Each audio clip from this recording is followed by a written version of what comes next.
Good afternoon, fellow judges. Good afternoon, judges and fellow Singaporeans. We are Team Xiao Xie Xie. I am Zichen, and together with me have Rachel, Nicole, and Li Yang. With 30 years of experience and expertise in Singapore, and 3 years of the same in Shanghai, Jumbo is well equipped and holds the key to capturing the hearts of locals in Beijing. Our presentation analyzes the current market trends, which is of great importance in the F&B industry in Beijing. And we are going to propose effective measures and strategies in order for Jumbo to stay relevant, sustain, and to grow. When you look at the chart on the left, you can see that there's a high and increasing amount of seafood consumption in China and especially in Beijing, with Beijing's annual spending totaling up to 2,400 million RMB. And you can see on the right that actually the power of social media cannot be ignored in China, and its ability, the power of social media to influence people. Hence, it is important for Jumbo to localize, to capture the growing demand of the seafood market, and to tap on the various social media platforms. The 3 market trends that we have observed in the sector. Firstly, with the growth in affluence, Chinese are increasingly searching for premium experiential element in their service. Secondly, the Chinese are increasingly switching towards healthier products. And thirdly, to ensure quality, you actually find out that consumers are more inclined towards international brands. So with such trends, Jumbo have to do the necessary to appeal to China's Generation X of affluent consumers. There are obvious trends that Jumbo possesses. However, the weakness and the threats that Jumbo is facing can be mitigated through the opportunities by capturing the consumer trends. In order to understand our potential customers better, we did an online survey. Our primary research data gathered through surveying 108 respondents aged 26 to 50 who are currently living, working, or studying in Beijing. The data concludes that there's a lack of awareness of Jumbo seafood in Beijing, with 75% of the total respondents and 85% of the local Chinese not knowing about this Jumbo brand. 41% of the respondents found out that seafood restaurants through the word of mouth of their friends. And our survey results also showed that 68% of local Chinese indicated that they would actually like to have the choice of choosing a spiciness level. This chart shows the positioning of Jumbo seafood compared to its competitors, and we hope to be able to achieve these positions after our marketing campaign and the opening of our second outlet. Customer dining experience is crucial for repeat customers. To create a unique in-store dining experience in Jumbo, Jumbo can have an open kitchen concept and can encourage customers to pick their own live crabs. As an upmarket brand, the dining experience for consumers should be premium and unparalleled. This is achieved through premium service by waiters, such as having controlled food serving times. The plate presentation should also be appealing and creative. On a whole, this should make diners feel like a king or a queen. Post-dining experience should be focused on building the customer relationship. Unique seasonal products can be introduced during special festivals. Now I'll pass the time on to Rachel, who will share about our marketing campaign. So thank you, Zichen. Now moving on to the marketing campaign, we plan to issue this marketing campaign called Savor Your Day the Jumbo Way here in Beijing. So basically 3 phases. They last for 3 months. The first phase consists of us, increasing the awareness of Jumbo seafood in Beijing. Second, allow people to actually taste Jumbo seafood, and thirdly, actually to encourage adoption. And through this, we know that people will actually feel more relevant and grow. Jumbo seafood will be relevant and grow in Beijing. So moving on to our first phase, we actually intend to actually upload Jumbo's materials on all social media platforms. Next, we will engage in influencers, invite them to our store and taste and give us reviews on how Jumbo seafood is like. And this whole process will be videoed down for future marketing purposes. So after that, we will actually engage these influencers to actually upload food reviews onto their websites and conduct competitions in such a manner. Jumbo seafood will give out vouchers to the winners. And in order to promote and to raise awareness for our phase 2, we will actually post and upload the video of the food tasting competition, the food tasting by the influencers onto our social media. And we also have collaterals uploaded onto all the media platforms and engage influencers to actually post a picture or video with a product of Jumbo. So now moving on to our phase 2. So what during phase 2 is that we want to promote Jumbo sensory experience by having a Jumbo pop-up event. So this event will be happening in SKP at level 1, and from 22nd to 24th of December. And our primary target audience is for the Generation X of age 26 to 50 years old, and our secondary audience would be the wider mass public. And the aim of this experience is to actually allow people to taste Jumbo. Secondly, to improve our product, to allow them to know more about our product offerings. And third is to identify customers' taste and preference trend. So this is the layout of our sensory experience. So imagine with me, you are a local your local customer in China. You surf the internet, and you realize that a celebrity named Angelababy is endorsing this event. She will be here. So what you will do is that you'll come down to SKP Beijing, and once you enter into the mall, you can hear the MCs talking about this event, and you know that the event is in that direction. So you walk towards the event, and next thing is that you can smell the aroma of the paste. So and this will actually hype up your curiosity about this event. So as you go nearer and nearer to the event itself, you can actually see photo booths, posters, videos, and later in the pop-up structure over there, and you'll realize that, hey, Jumbo is actually organizing a challenge. And what is this challenge about? So this is called a mystery challenge. So basically, we will actually implement the 5 pastes that we actually currently have: the samba chili, XO, cereal, black pepper, and chili crab paste, to allow people to actually taste them. And in a case where they manage to actually taste all 5 of these this paste correctly, can guess this 5 paste correctly, they will be actually given a prize. So after this challenge, they actually move on to the goodie pack collection point, where they will be given to do a survey. And upon completing the survey, they were given a survey on which flavor do they prefer. So upon completing the survey, they will be given a goodie bag from Jumbo, and inside this goodie bag will contain a calendar of 2018, where there is QR codes included in every of the month, where people can actually scan and access to Jumbo's collectoral materials or marketing materials as well. So in the phase 3, we actually encourage Jumbo to partner with various firms. So first, to actually ensure customer relationship management from phase 2, after people complete the survey, they will actually scan a QR code, and they will automatically connect it to our WeChat account, official account. And even in Singapore, if Chinese locals were to scan and make their payment in Singapore itself, there will also be the link to this account, where we actually give out materials and offerings, product offerings. So second would be actually we'll engage influencers to actually create videos on how to choose your crabs, how to buy crabs, on how to cook chili crabs that is Singapore style. And last and foremost, we will actually engage corporate partnerships with SKP, because to actually emphasize on the fact that with a joint venture here, we will actually engage them such that if in a case where they engage our services, such as having buffets or allowing us to be part of the lucky draw segment, this could actually be possible as well. So out of these intended results of the marketing campaign, we actually expect to actually increase awareness of the brand and through viral marketing. And secondly, we want to position Generation X and to encourage people to actually have a taste of what Jumbo seafood is like. And third, we will encourage Jumbo partnerships to encourage people to adopt and purchase Jumbo seafood products. So this is the estimated timeline of the 3-month. And this is also our estimated expenditure according to various sources. So we expect an expenditure of 300,000 RMB for this campaign. So, and it's also important that because we have a 3-month approach and now it's for a long-term approach, so we actually intend to actually open our second outlet in Beijing in 6 months' time.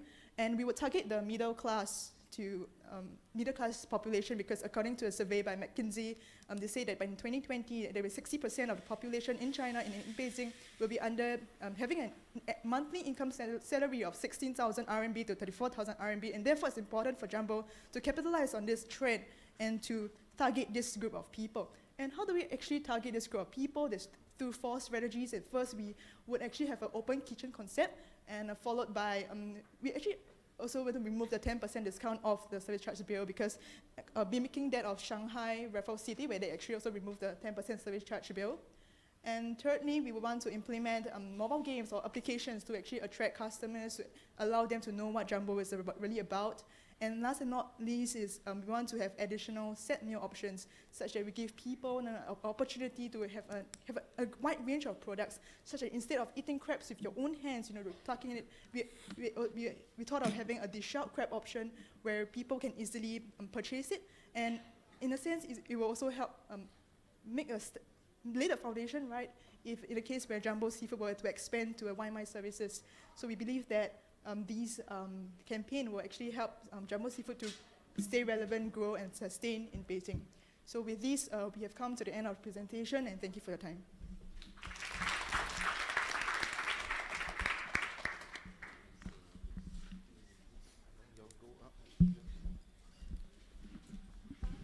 Do you need a mic?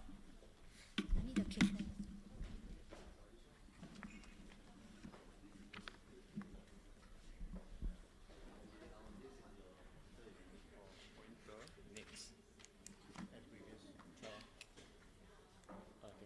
I don't see the pointer.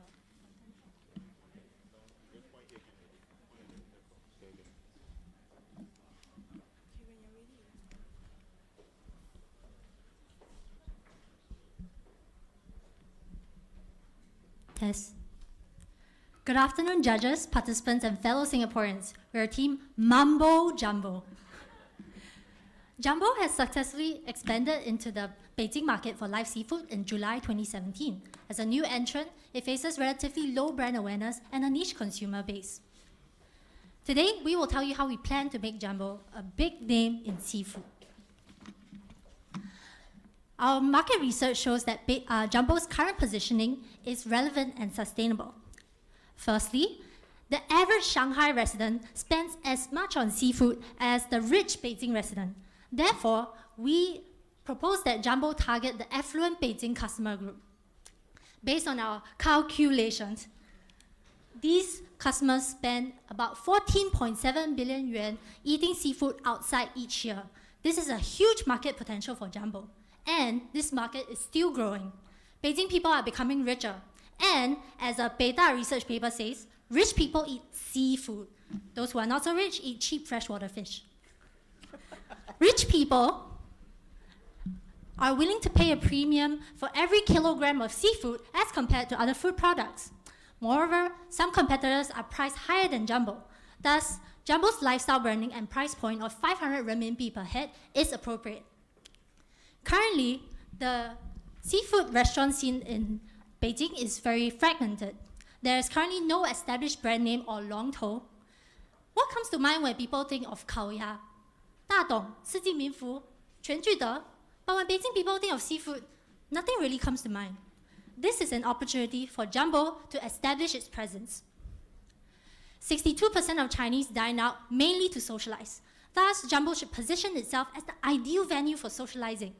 It can promote its brand story about how it started as a place for friends to gather, and also embed social propositions in its discount offers, such as through birthday offers and team lunch discounts. 95% of Chinese are affected by customer reviews when they choose restaurants, so Jumbo can encourage customers to give good reviews and share on WeChat moments by offering free dessert if they put out good reviews during their meal. We believe that Jumbo's strength lies in its experience and its mature Shanghai base. Moreover, SKP has a high density of our target clientele. Lastly, Jumbo has the potential to move first to become one of the more established seafood brands in Beijing. However, Jumbo has some challenges. First, while Jumbo has a very strong brand name in Singapore, this has to be built from a low base in Beijing. Secondly, Nanyang cuisine is relatively foreign to the Beijingers' palate. And lastly, Jumbo receives 200 customers a day, but its seating capacity is 158. We believe that with targeted marketing, Jumbo can increase its footfall. Okay, now for the next segment, we want to talk about the marketing channels, the 3 marketing channels that we can help Jumbo to reach its desired clientele. Okay, the first one would be advertising on in-flight entertainment, specifically on the Singapore-Beijing route. So this kind of marketing, right, will target first the executives and also the well-traveled Chinese consumers who have been to Singapore before. So this demographic, right, actually would be more open to Singaporean cuisine. We also can reach out to Singaporean expats who are based in Beijing but may miss the taste of home. So you can see that we have shortlisted a few flights already with the relevant magazines because these are premium carriers. As you can see here, the income group, the income profile of our potential readers, Jumbo will definitely be reaching an affluent demographic with this marketing channel. Also, with in-flight advertising, Jumbo can use this chance to promote its brand story. Jumbo has a strong brand story. It's about friendship. But you can't just do it through a food review, right? It would be blatant advertising. So with in-flight advertising, perhaps through a magazine interview or maybe a video feature, Jumbo can use this opportunity to present the brand story non-intrusively and without distractions also, because they're in the air. Okay, Our next solution would be lifestyle branding. So since Jumbo positions itself as a lifestyle brand, we would like to recommend for Jumbo to invite some key opinion leaders such as celebrity bloggers to help write food reviews. So as research shows, apart from word of mouth recommendation, the next most effective way to persuade the typical Chinese consumer to visit a new restaurant would be celebrity opinion. We have shortlisted a few based on the local Beijing market because based on the quality of their reviews. Also, we would like to recommend Jumbo to focus its PR efforts on specific publications. Currently, we feel that although Jumbo has quite a strong presence on 大众点评, but current PR efforts are not enough. It is unable to capture our target clientele. So we would like to recommend Time Out Beijing and The Beijinger. These two are very established publications which have a very strong following on Weixin, so comprising of affluent and sophisticated Beijingers. So we feel that these two publications will really help Jumbo a lot. Lastly, corporate tasting. We feel that Jumbo can launch corporate tasting events. The Beijing corporate community actually is quite foreign to Nanyang cuisine. Very few actually go out of the way to look for a delicious southern cuisine like Jumbo. So we propose bringing the restaurant to them in the form of corporate tasting events. We recommend starting with the SKP Mall vicinity, and then after the corporate tasting, we can proceed with tailored meal packages so that the firms can consider Jumbo for the next team lunch, for example. The concept will be hors d'oeuvres style tasting event at Atas this time. So hors d'oeuvres are very small appetizer dishes, so it's like French style. It keeps costs low and brings a premium feel to the Jumbo brand. So dishes can be like mini buns with chili crab sauce or mini mango sago desserts. With brand presence established, we'd like to take Jumbo through to embark on future ventures to retain customers' loyalty by using big data, and also we want to look at how we can have a bigger market share through store expansion. So here, one way they can do it is to build an online community on their current WeChat official account. But we'd like to bring to your attention two added-on features we want to talk here.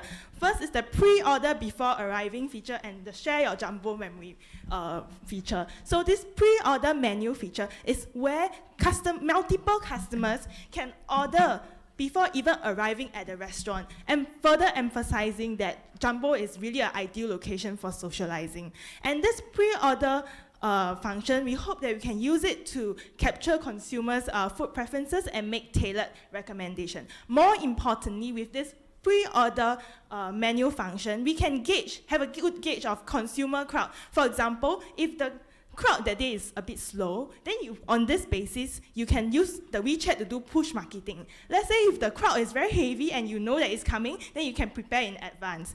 The other point that we want to mention is the share your Jumbo story. We want the experience on WeChat to be very interactive through a higher flow of user-generated content. And then how we're going to do it is we're going to encourage them to share their Jumbo story, what they've eaten, what new menus they have, and we'll incentivize them by doing it by having like a 珍宝红包, which also further encourages them to consume at Jumbo.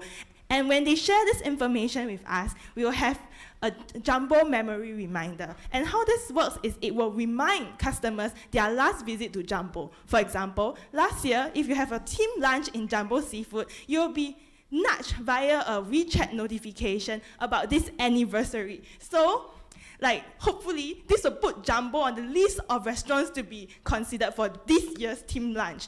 And with that, we think that this whole platform will be good for us to do data collection, where they can predict consumption trends such as frequency of visit, average spending, and even the occasion. This will help Jumbo have better restaurant operation management, and of course, help Benji have better managerial decisions as well, such as coming out with new menu and having seasonal and tailored promotions that can cater to attract crowds to come to their shop.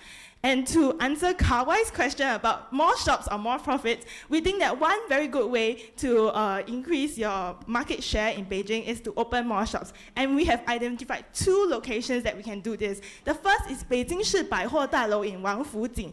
And from our sources, we know that Wangfujing is planning to do a rejuvenation of the area. The mall itself is currently going through a revamp, and the third floor will be dedicated to F&B, and they're calling for potential tenants. So There is also going to be a Line 8 地铁站 on Wangfujing North MRT station, and the entrance will be like right smack at the doorstep. So I think this is a very good opportunity. The other place that we have identified is Kaite Mall at Taiyangong. This mall is located in a very mature commercial and residential cluster with a very high footfall, and the train station is just at the doorstep. And most importantly, the landlord is CapitaLand, which is a company with very high presence. And I think that the collaboration will be very mutually beneficial. And since Kawa is here, Benji, you can talk to him later. So yeah, so like with our recommendations, we have come up with we have charted out this action plan, which we think Jumbo can refer to. The first 3 phases would see Jumbo establishing its brand presence here in Beijing through our selected marketing channels, which include in-flight entertainment, bloggers, lifestyle magazine, and corporate tasting events. Following that, they can look to retain customers' brand loyalty by doing using big data and open more stores. Yeah, thank you.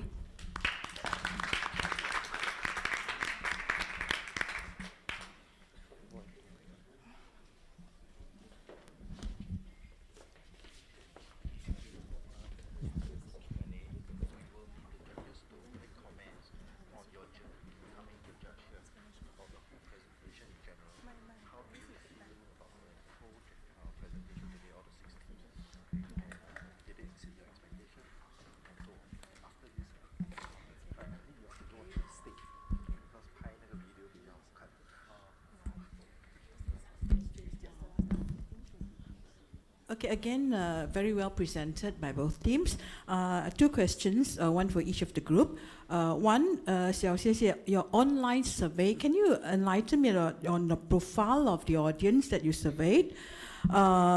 Question number 2 for Mambo Jumbo. Can you elaborate a little bit on your corporate tasting event? Thank you.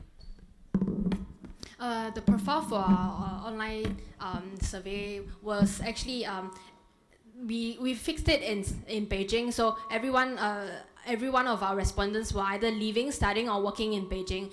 There were some that were Singaporean and Malaysians, and we actually have this special question designed in the survey for us to find out whether they are Singaporean Malaysians or whether they are local Chinese, which is something like, have you heard about Jumbo Seafood and how have you heard about it? And then there's one option that says that 我是新加坡或马来西亚人啊.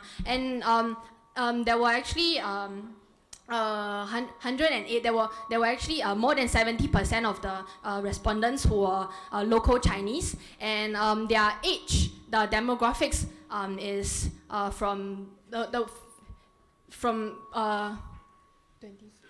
26 to 50. Yes, and what else? Oh. Yeah.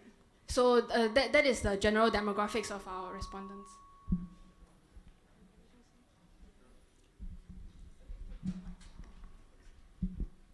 So we would like to answer about the corporate tasting. So the general flow will be, we will recommend to shortlist firms around the SKP Mall area.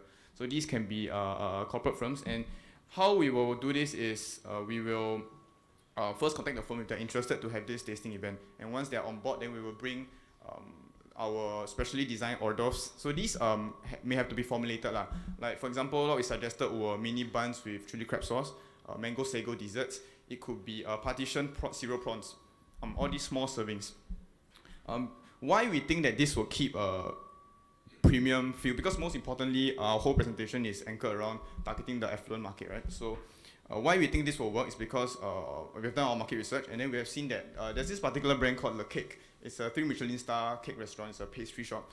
It actually has been doing this kind of tasting events where it approaches the firms to let it try some of its delicacies. So maybe when you first take a look at it, you feel that it may not be able to maintain a premium feel, but it actually has been done already, so we are quite sure of its effectiveness. And also, after the tasting events, we have to follow up. So what we propose doing is we create tailored meal plans. So for instance, we can match with the company schedules, maybe the taste and preferences, and then we create tailored packages for which they can have their next corporate event at Jumbo. And the more the more corporate customers that Jumbo has, we feel will be more beneficial to upholding this kind of premium feel lifestyle image that Jumbo, we believe, is trying to achieve. A question for your team. With regards to the WeChat function. Yes. Found that very interesting. Thank you. It's, a question for that will be, how would you differentiate those functions on the pre-order and then using the data for logistics purposes and operational efficiencies? How would you prevent that from being, to maintain that kind of differentiating factor for Jumbo? Okay, so because of time constraint, we actually cut our script by a lot. But this pre-order function is actually the second part of the tailoring the recommendation. Is we want to really I think it will really come in place when these customers are return users. When they have become comfortable with the fact that they can do their pre-order online, they will have made a previous order on this application before, like this pre-order, and based on their previous orders, we can generate like what they might be interested or what is maybe their taste palette. Let's say if they choose a lot more spicy food, then we understand that maybe they are inclined towards the spicy taste. Let's say they are choosing more sweet taste food, then they are inclined towards the sweet taste. And understanding this taste will be able to allow us to recommend them stuff, and ultimately this will bring around like a better dining experience, having something that they order and they will like. Yeah.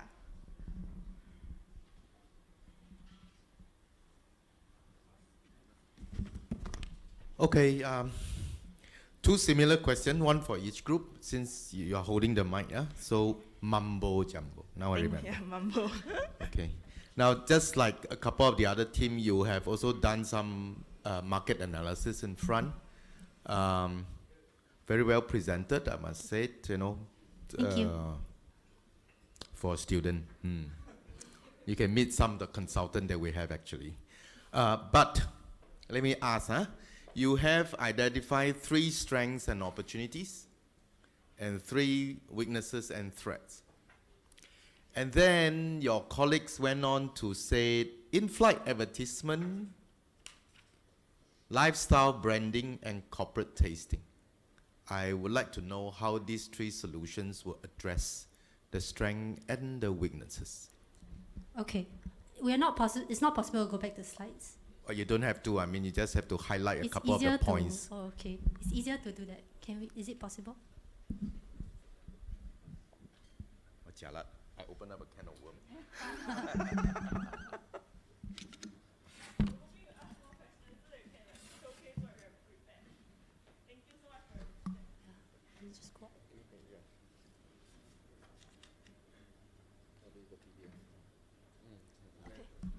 Okay. First of all, I think the low footfall is something that we really want to target. We already established that we think the price point and the lifestyle branding is very relevant and sustainable. So the question is, how do we make Jumbo grow? And 1.3 turnover it represents unfulfilled potential.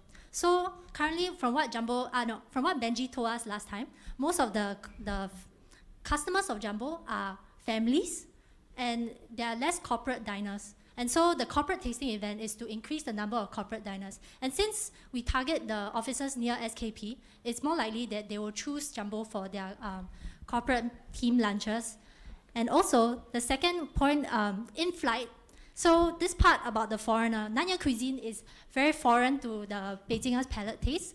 Like Benji said, maybe we can eat chicken rice 2 to 3 days a week, but the Beijing person will not be used to eating Nanyang cuisine 2 to 3 times each week. So, but what happens is that when you target the airline customers who have been to Singapore or are going to be in Singapore, they tend to be more open about trying Singaporean cuisine. So if, let's say, they are flying from Beijing to Singapore, they see, oh, there's Jumbo, oh, chili crab, yeah, I heard it's something that Singapore is known for, then they go and try, and then they'll know that there's a store in Beijing also. So you're sort of bringing the impression that there's Singapore cuisine in Beijing to these people who know Singapore.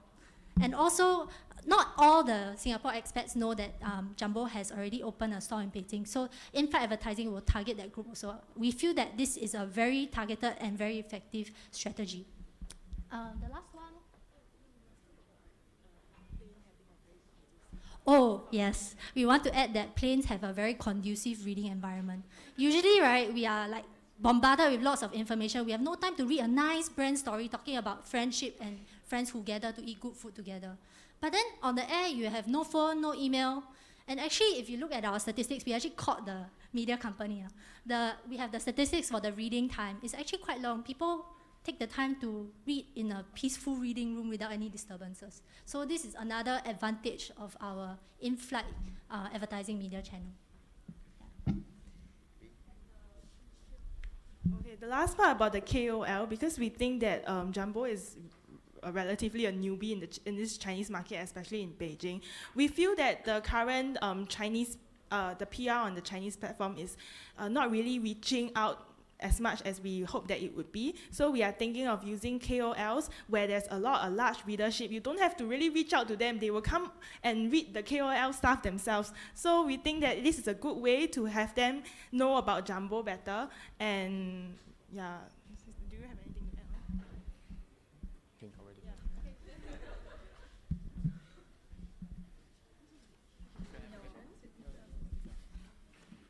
The same question.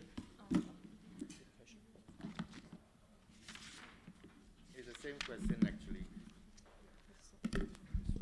Okay, you have opportunities in premium quality, in a health conscious, right? I didn't see any of the solution addressing this too. Thank you for the question. So basically, with regards to the premium, actually, I think Zizhen actually said in the presentation that we actually improve the customer service. So on like the design of the palette, the way where we time the time that the food actually reaches the table, so as to ensure that people have enough space to eat. And these are part of the ways that we can actually improve the premium. And part of it also, we actually want to actually increase our endorsement rate so that people will think that because in China, 76% of the people, they actually follow what the KOLs or the influencers do. So through these, if have like celebrities endorse our product, this will actually improve and increase our brand awareness and premiumity in this sense. So in terms of health consciousness, so because in the phases of our marketing strategy, we intend to get an idea of what people in China like their tastes and preferences. So through this, we hope that through R&D and research, we can actually cater a healthier lifestyle in taste in Jumbo itself. But from what we actually understand, technically, Jumbo, compared to other Sichuan food, is really lesser. It is not so 重口味. So we feel that perhaps through the phase 2 and phase 3, through the getting opinions from the public, on how their taste and preferences like, we can actually cater better to the public, and therefore tackling the problem of and capitalizing on the trend that people are more health conscious in a sense. Yeah, and also the opportunities, firstly, is actually the increase in affluence, and then people trying to really looking for the premium experiential experience in their dining and in their service. So how we propose is in the improving the customer experience, which is like what Rachel just mentioned, the open kitchen concept. So people can see the kitchen behind to know that there's nothing to hide, and the food, how the food is prepared, to increase the engagement of preparing food with the customers. And the second point, which is we didn't elaborate on much just now, which is rearranging the layout of SKP, because last Saturday we actually were very fortunate to go to SKP to try out Jumbo, and one of the things we realized about the layout of the shop was that it was a little squeezy, and we actually checked with some of the sales, some of the store staffs over there, and they mentioned that the turnover rate of the tables is the table has not reached its maximum usage. So actually we propose also to take out some of the tables such that the area will be more comfortable, and it will give them a more spacious and comfortable feeling. And then we also, our proposal of the second outlet is actually targeted towards the third opportunity, which is the increasing demand of seafood, and it is not possible for Jumbo to only target the affluent group. That's why with the proposal of the second outlet, it is actually more towards the mainstream masses, because according to the McKinsey research, it actually shows that more people will become richer, but not that rich. So for the second outlet that we propose is actually more targeted towards them, and we hope that it will be able to cater towards the above average income, but not just focus on the affluent group. Okay, to add on the table arrangement things. Okay, so basically we interview the staff there, and they say the occupancy rate during the weekdays is about 70% to 80%, 70% during the lunch and 80% during the dinner. So what we think is, because the occupancy rate is low, and it's not low, it's not full, and it's very crowded. I mean, just, you know, when you just go into the restaurant, the front part, it's not full of customer, but full of tables and chairs. So the people's dining experience is not up to that standard, like those premium standard. So people go there not just for the food, although the taste is good, the price is acceptable, but people spend 400 plus per pax, go there more for experience. So yeah, I think remove some of the tables which is not fully occupied is one way to increase the customer's experience. Yeah. And so the overall picture is that for the SKP Beijing, for the Beijing SKP outlet, the Jumbo there will be a more affluent, premium, and more targeted towards the service, especially the service to make people really feel like a king and a queen when they dine. But because we also don't want to lose out the mass market, the second outlet that we propose might be in a mall that is more targeted towards the mainstream, and then we'll be able to share the joy of eating Jumbo with them as well. Perhaps the per pax spending there might be lower, but we will be able to target a bigger mass. Yes. Thank you. I saw you mentioning Angela Baby coming down for 20,000. I'm not sure if it's enough. You add another zero behind. You know. I have two questions for Xiao Xie. One is when you mentioned controlled food service through technology, maybe you can elaborate on that. And the other question, when you mentioned middle class, what would be your spending per head?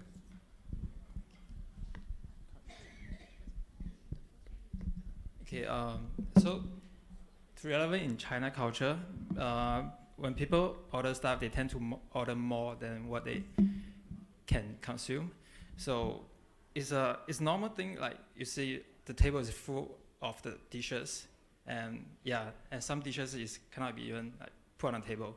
So we suggest is the waiters can control the serving time by some devices.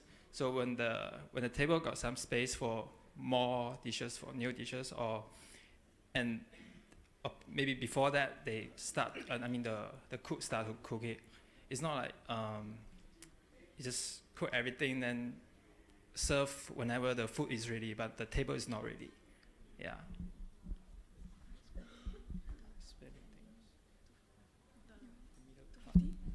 We think that the per head spending, we would look at going to something like per head 250, and we think that this is quite, it's comparable to the Shanghai Raffles City outlet. And how can this be done? We think that through our removal of the service charge, this will be done quite effectively. And secondly, which is the set meal offering. And then the idea of the set meal offering is actually something like the shoebox units, not the kind in Hong Kong, but the kind in Singapore, where the total surface area is smaller, but the price per surface area, price per square foot is actually high. So what we want to do is we want to give the customers variety, we want to give them choice, we want to let them try the different sauces. So we propose for it to have dish out crab, cereal prawn, as well as 3 different sauces on the side.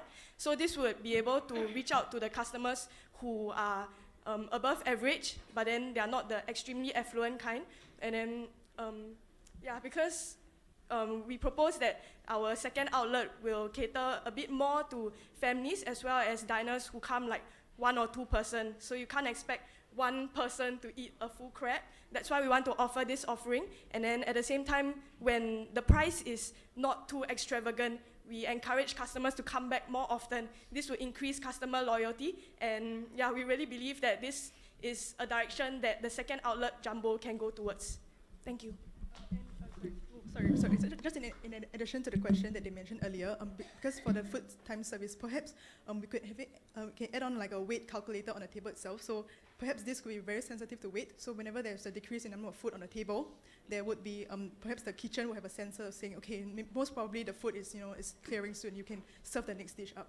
And in addition to the next question with regards to the amount of per pax spending, so I think with our target audience of earning a monthly salary of 16,000 RMB to 34,000 RMB, we hope that 250 RMB per pax is quite a comfortable amount for them to spend.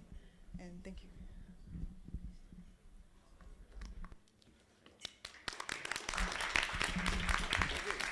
Thank you very much. Okay, so today's presentation is over, but don't leave yet because we still have to announce the winners, obviously. So the judges, you'll have the scores tabulated, and Eng Han will collect from you. Okay, I hope for all of you who either your first time attending the OSG events, if it's your first time, we hope you enjoyed it. And for those who have actually attended, we hope you find this case competition informative as well as educational. Okay, let the judges. So if I may, I would like to invite the judges. So no sequence. No, then you'll be the last. Then you'll be the last to present. Oh, the youngest first. The youngest first. Dorothy. Yeah, the youngest first. Well, I'm sure I'm the only one that's a grandparent from this panel of judges. Good afternoon, fellow Singaporeans. It's very gratifying for me to see that we have such a very warm response for this competition. Before I go into the comment on the competition itself, let me congratulate Eng Han for under the OSG platform. I know he's done a lot, and it is really very gratifying, really, as a Singaporean, to see that he's able to gather so many young Singaporeans together to share experiences, exchange views, so on and so forth. Now, I've been in Beijing for the past 20 over years. The company was set up 33 years ago. It's a joint venture between our family business and the local Chinese government. So it is, for me, I think we have seen China, or Beijing in particular, evolved over the past 30 over years. And having worked and lived here for more than over 20 years, I think, we have seen a lot of changes in the mindset of the Chinese, in the lifestyle, and so on and so forth, and particularly the young Chinese, the teenagers, the younger ones who've actually been very active on social media, and they actually learned a lot also from the international arena. As far as this competition is concerned, I think I would say that all the 6 groups that I have seen have put in a lot of effort. They're all very well presented. I think there were a lot of research, I believe, put into it. So let me congratulate all the team members for the hard work, and you are all already winners, irregardless of the result later. And I think, to me, having seen the question, I thought a lot of thoughts could be put into more on a strategic sapphire rather than the tactical. I think I hear a lot of tactical approaches, but on the strategic, platform, we're seeing less. Perhaps one of the group actually touched a little bit on that. So, but as Benji has clarified, maybe that was given aloud. But if I were to read the question, I would look at it from a strategic and then the tactical approach. So maybe our groups of competitors, you'd like to look at that again in future. Perhaps you can look at it not just from the tactical point, but also on the strategic approach. And I think one important view or comment that I would like to make is that it is all very good to have a lot of creative ideas, but in China in particular, I think the execution part and the monitoring part and the supervision part are extremely important. We can have a lot of great ideas, but if it's not well executed, if it's not well monitored, the end result will never be as we expect it to be. So therefore, I think when you go into any area of work, it is good to have creative ideas. It is also realistic to relate that to cost, because at the end of the day, your bosses will look at the return on investment. And especially, this food business is just like our retail business. We have got shops throughout different parts of China. And we always look at not only on the return on investment, but return per square meter, the return per staff strength, etc. So I think the cost factor is also an important issue. And I think perhaps when you look at executing your plan, you would like to look at, the short term, mid term, and long term, because things are changing so fast that before you reach the mid term, you may have to change course. So I think that's something that I hope, as business people or as professionals, you will always remember that. Never think that, we plan it and then it will carry on as we expect, because things change so fast before you know it. The policies change, your manpower change, your managers change, and you may have to adopt a different approach again. So once again, I congratulate all our members who have actually put up a very good presentation, and I wish you all the best. Thank you. Thank you, Dorothy. Can we have anybody got comments for the next youngest? Okay, okay, must go up, huh? Better, look better. Okay lah. Lighting, everything. First, I'd like to congratulate all the teams. Okay, I think you definitely have done a lot better compared to many of the Chinese team that I have grown. Okay, quite surprising actually. So one thing good for all of us fellow Singaporean. I have 3 points to make. In all of this case study, okay, because you're actually giving an advice to a corporation, you notice that I'm very concerned on the root cause. That means, what did you find out from the market? And what does the market want? And why were they successful before? So if you don't know why you were successful, and you don't know what your market want, there's no point saying any solutions. Because every attempt that a company try, no matter the cost big or small, there are opportunity costs, there are time loss, and there are also changes, process, and just now what Dorothy said, all the execution they have to worry about, at least for a few months before they can turn around.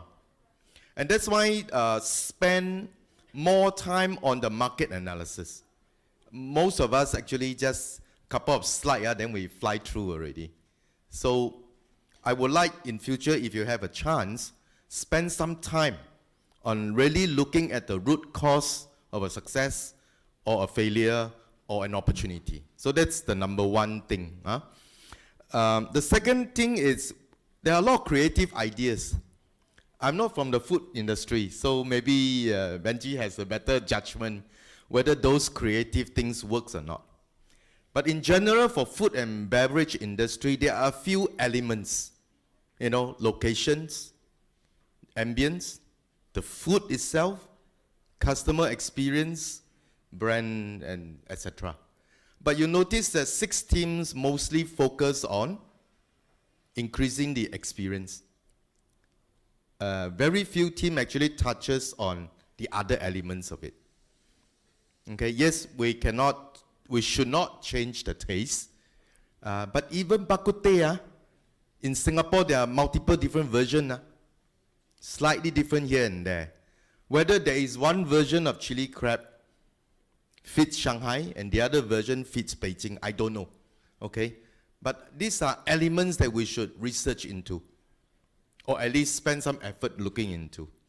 So that's the second point that I like to make. The third one is more a small one, actually directed at Jess. Where's Jess? Believe in what you're going to present. Girls, don't read from the text. Oh my God. Okay? You actually got a very good PPT, you know. I read it this morning at 7. Old man, wake up early. And actually give you a very high point on my own note. But your actual presentation, not so high point. Because you guys were reading. Shouldn't do that. It only take 5 minutes to memorize what you need to say. Right? Go and put into your brain or something and then. Okay, I think I've spoken enough before they throw me out. Thank you, Marcus. The next youngest. Next youngest. Actually, we wanted to, supposed to speak from the sofa. They say must get up to the stage for video taking. Better lighting on stage. Okay.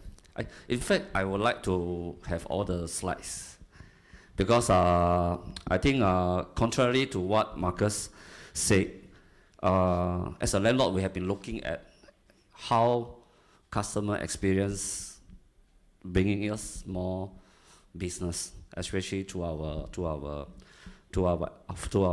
tenants. We have a few hundreds of F&B tenants in China. So every day, in fact, yesterday lunch and yesterday afternoon, I've been meeting other restaurant operators in China. Most of them Chinese. We are talking more on the experience part, how to use experience, the technology, and to move our business ahead. So good ideas, great ideas. In fact, most of the ideas that you all brought, you all discussed just now, we have been, actually, Isabel, no, right? We have been talking about it among ourselves, but more like it's part of our work rather than I think you all are having fun. So just one point that I hope that whatever thing that you all pick up here help us to bring back to Singapore. We have a problem getting our tenants or even some of our colleagues in Singapore to adopt the new things that we learn in China because we think China is moving faster than Singapore. So yeah, your young people graduate very soon. So if you all decide not to come back to China, but whatever you learn, bring back so that I think as a retail business or as an industry overall, we hope Singapore can really catch up. Because we used to be organizing study trip, people all over the world to come to Singapore to learn what we have done in Singapore, you know. But nowadays, it's the reverse. We are getting people from Japan, from Singapore, and from Malaysia, India. Everybody come to China to learn from China. This is a fact. So we just good ideas, and hopefully you can pick up some more and then help us to bring back. That's my only comment. Thank you. I will have the slides. Thank you, Kawan. Dr. Koh. Thank you. I think I'm the youngest, not the oldest. Although I have a lot of white hair. I'm with Raffles Medical Group. I'm posted here only about 11 months, so I just started in January of this year. It's been an eye-opener for me for work in China, especially in a medical group that has acquired international SOS medical centers in China in the various cities. So that's the background for me. Moving forth on this is that thank you, Eng Han, for inviting me as a judge for this. I'm learning as well, and I've learned a lot today with regards to how our own young people, students who are posted here, how they immerse themselves into the culture in China and get the ideas. I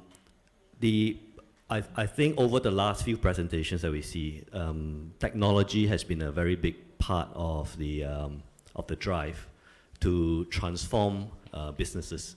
And Jumbo is likely no exception. They are also likely looking at, Benji, I've spoken with him before, they're looking at new ideas on how, on a strategic level, as Dorothy has said, is that something that they want to do to grow organically within a particular city, within one center, or going to be more than one center? So technology seems to be a way forward, and China is leading in that area.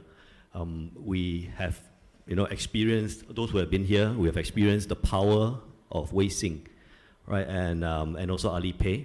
And it is pervasive into every aspect of our lives. It is an important tool that's to the point where I do not even need to hold or carry my wallets. I just carry it because I just still feel unsafe when I go around without my wallet. But my phone is so much more important otherwise, and that is a reflection of technology that down to the individual. So on a business level, what my takeaway from this is that technology shall continue to transform businesses in the near future, and on top of that, the other aspects that we have that was discussed during the presentations, very good ideas. I'm going to give those slides to my team. We have discussed many of such similar issues which you have done over the last few weeks. We have struggled with that at times because the market segment in China is quite different from Singapore and even between cities. So, but I thank the teams for presenting and doing all the research. That has been wonderful. All right, so thank you very much. Good, Dr. Koh. Thank you very much. And Benji? Thank you. I think given 1 week's time, all the teams did very, very good work.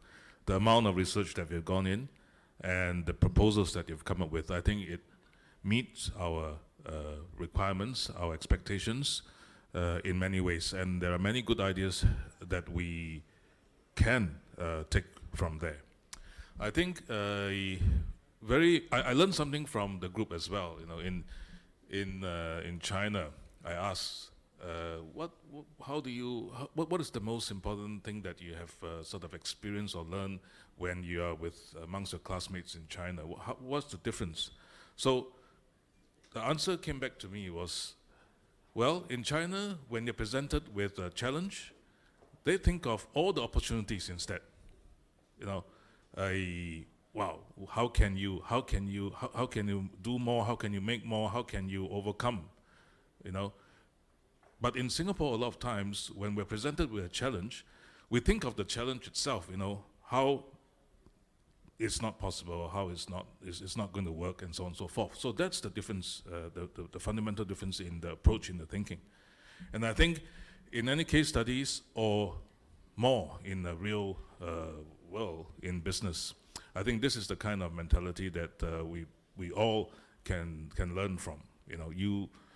I think I shared this with Dorothy just now. I watched this program. It's called Air Disaster Investigation. So the only reason why that pilot made it, despite how the airplane is going to crash, was that he focused on one thing. Not how the hydraulics wouldn't work, how the electricals doesn't work, but what works. And from there, he managed to overcome these extremities. So I think through this case study, we learn more. I think a lot of the key points the rest of the judges have covered, but I just have this to sum it up, as it is going to be a very challenging, competitive, ever-changing market. We will continue to have to look at how we sustain and grow. And thank you once again for the wonderful proposals that you have put up. Thank you. Thank you, judges. Thank you, Benji. Once again, thank you, judges, and thank you, NOC. Oh, yep, sorry. Here, Kawan. Please. Just one word, just advertisement. We just started our recruitment for graduate development program 3 days ago. So we are getting all the application for all over China. So if you're keen to join us, you all can just go inside. I think there's a 1 hour session. I was on the video telling all the good things about working in China. So just started, I think by 24th of November, I think should be the closing date, graduate development program. So that means all of you, okay? Welcome. Okay, thank you, Kawa. Okay, for those of you who are interested, please privately go and, Belle, you have something to say? Or you can look for Belle. Belle, please stand up, and lady in red. Okay. All right. So thank you, and once again, thank you NOC and Jumbo for all the assistance. We have the judging sheet here. Everything's out. Okay. But before we do this, the 4 teams. We'd like to invite the 4 teams. Oh no, we invite the 4 teams that were not presenting, not shortlisted for today's presentation. I think we have Sandbox. Sorry, I'll have to see the who are the teams? Wait, so this one. Okay, so can we have Sandbox, Jumbo Krusty Krabs, Mumbo Jumbo, Jojun come to the front. Oh, Mumbo Jumbo, not, who is it? No, Mumbo Jumbo presented, right? Wait. Corporate. Oh, okay. Okay, Sandbox, Jumby, Krusty Krabs, Jojun, and I think it's Corporate Punishment. Okay. Can we have these 4 teams come up here, please? We'd like to present you the token of appreciation. And just to let you all know, your efforts have not gone to waste. We have received from Jumbo, they have requested that they want to keep all the executive summaries as well as your proposals. Okay, so all the proposals will be forwarded to Jumbo for Jumbo's consideration.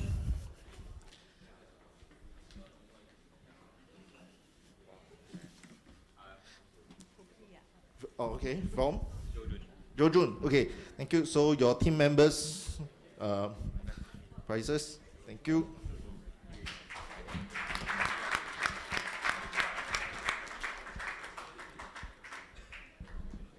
So that was Jojun.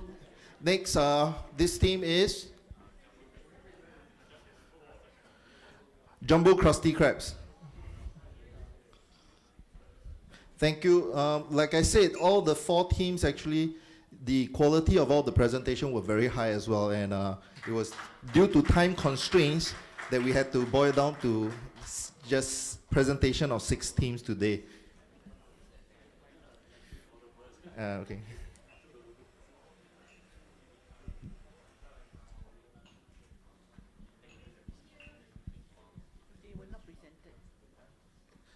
Next one is Sandbox, is it? No, Corporate Punishment. Corporate Punishment, please. Thank you for all the submissions.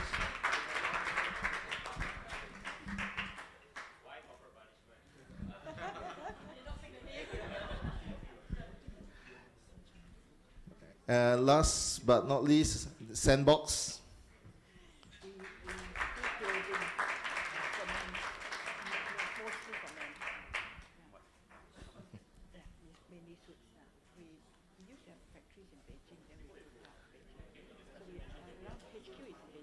Oh, Sandbox, right? Okay, so special mention here, Sandbox are actually from Ngee Poly, and they are actually interning here in China for 6 months already, right? So a round of applause for them. They went up against our NUS, NTU, and Beijing U interns and students, so good work. Okay, so next we will present, hang on.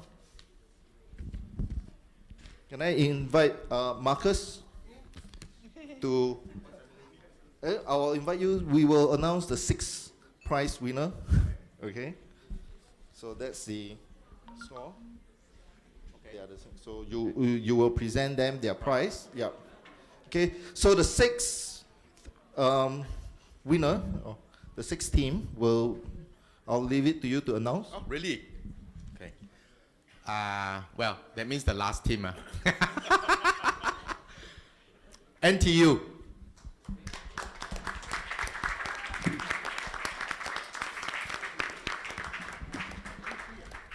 Only three. Yeah, three. Their team only 3 members.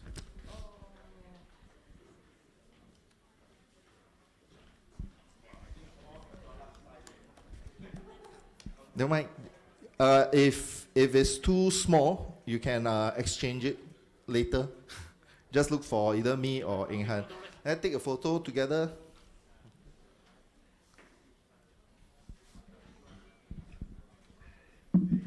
Thank you, Marcus. Thank you. Next, can I invite Kawa? Okay, reiterate this again. There's no last team and there's no first team. Right? All of you, like Dorothy said, are winners. Okay, all 10 of you. This one is...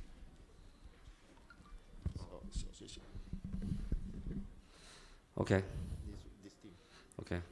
In fact, when I give the point, there's only one winner, and then the rest are actually quite similar. Okay. Okay.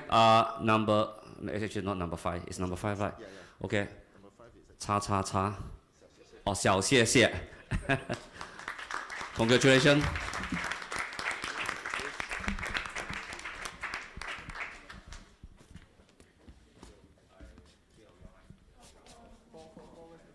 That's your 4th member.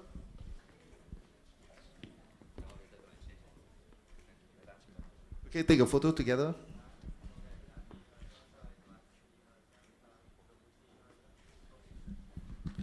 Okay, thank you very much. Dr. Koh, can I have you on stage to present the next prize?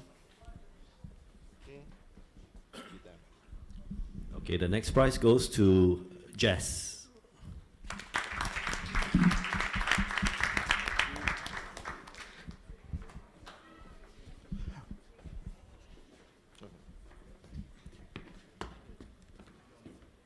Three only.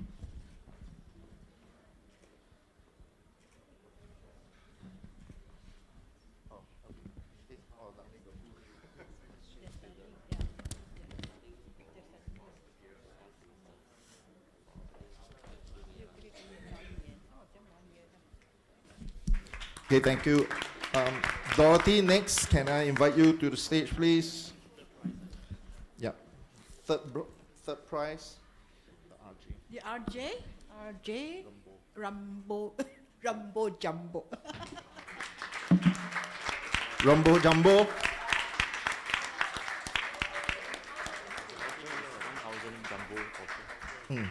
And they, like we presented just now, or we announced just now, you will have, they have won the $1,000 RMB, oh not dollar, 1,000 RMB voucher for use only in Beijing, right?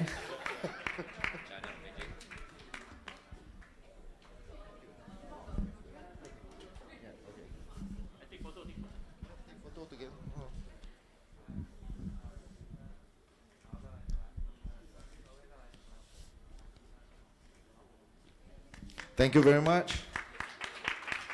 Next, can I invite the representative from NOC? Who you will do the, okay?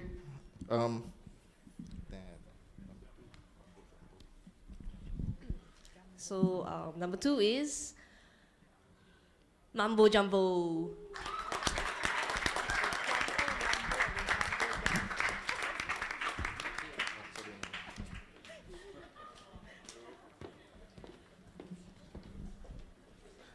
Okay, which means there's no suspense already, So, and the second prize here, take a photo with them. Second prize is the 1,500 RMB voucher from Jumbo. Thank you, Jumbo, again. Thank you, Mambo Jumbo. And Benji, the grand prize, Borderless.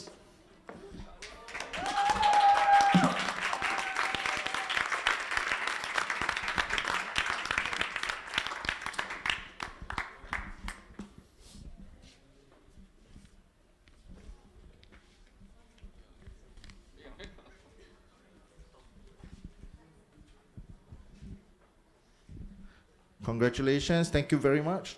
Let's have a photo.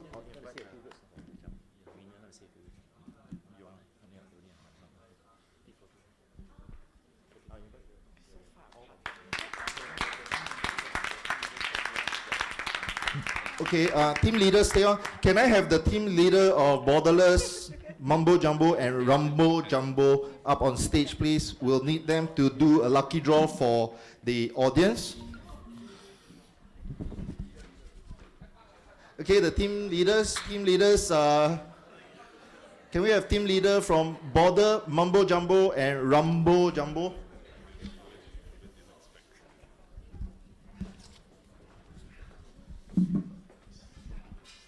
Okay, just a lucky draw for the audience, for people who have come here to support you all. Okay. The marks, OSG marks. Then you all take first, and then we'll announce. Okay. All right, please just announce. Empty. Okay. 丢失影。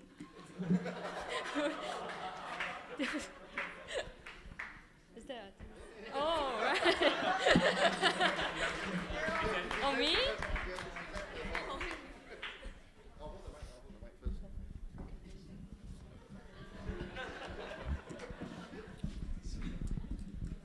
The next lucky winner is Joseph Tua.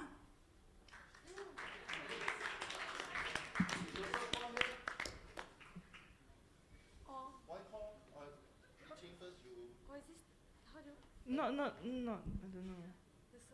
Not Tua me. It says TWA. Yeah, I thought it was TWA. Joseph, any Joseph? Got two.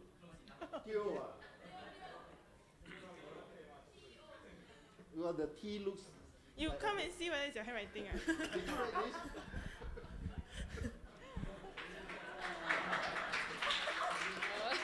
You couldn't tell your okay. T-E, this is the E and then it's the O. How is this? I think so lah. Oh. Present your You check first. Is this your name? Oh yeah. How did you write your E that way? Thank you. Joey. Yeah.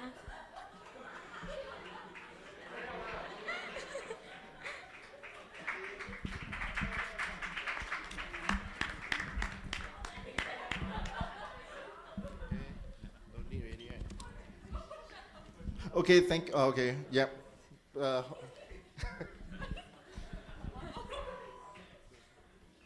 Okay, thank you, team leaders, for this, okay?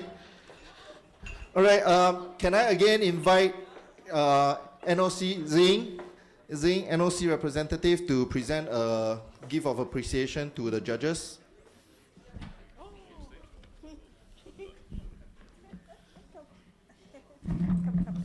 Thank you. So yeah. Hey, young man, Again, thank you, Mr. Benji Anthony, Dr. Ko, Dorothy, Kawa, and Marcus. Thank you very much.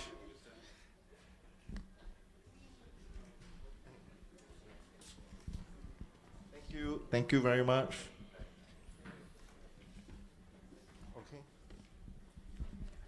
All right, basically, that wraps it up for today. And if I can invite everybody to move forward so that we can have a group photo.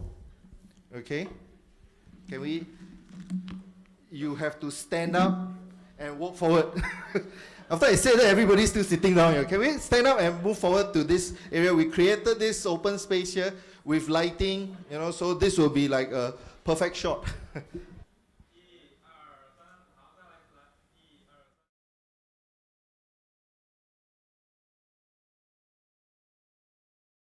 You